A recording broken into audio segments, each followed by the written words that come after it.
انسان صحبت سے بہت سیکھتا ہے. میں 1000 یہ کتابیں پڑھ لوں سیلف ہیلپ کی یا ڈو اٹ یور سیلف یا پرسنالٹی ڈیولپمنٹ پر، لیکن اگر میرا ماحول اور میرے سوسائٹی، میرا اٹھنا بیٹھنا اس ٹائپ کے لوگوں میں نہیں ہے، تو ہوگا یہ کہ میں کھدر کو اور ریشم کو اکٹھا کر رہا ہوں گا.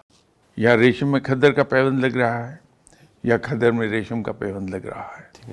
کیونکہ جو پرسنالٹی ڈیولپمنٹ ہے وہ ایک پرٹیکولر آئسولیٹڈ اسپیکٹ کا نام نہیں ہے.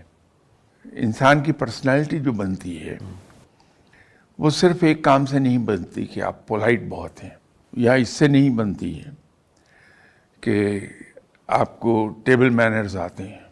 اب آپ دیکھیے کہ ایک بہت اچھا افسر ہوگا لیکن وہ جو کہتا ہے اس کو پورا نہیں کرتا، وہ اس کا تاثر کیا ہوگا اپنے ماتحتوں پر، اپنے ملنے والوں پر. ٹھیک سر. یا ایک شخص ہے جو مبالغہ آرائی سے کام لیتا ہے، اس کا تاثر کیا بنے گا، خواہ کتنا ہی دوسرے اسپیکٹس میں وہ ریفائنڈ ہو.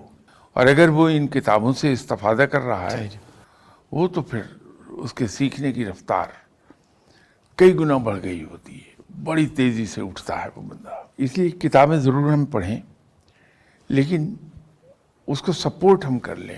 جن لوگوں کو ہم سمجھتے ہیں کہ وہ واقعی کسی مقام پر پہنچے ہوئے ہیں، میں اسٹیٹس کی بات نہیں کر رہا، میں پرسنالٹی ڈیولپمنٹ اور علم کی بات کر رہا ہوں، ان سے ہم ڈسکس کریں ان چیزوں کو، تو آپ دیکھیں گے وہ چیزیں سیکھنا یا کرنا ہمارے لیے کتنا سہل ہو جائے گا.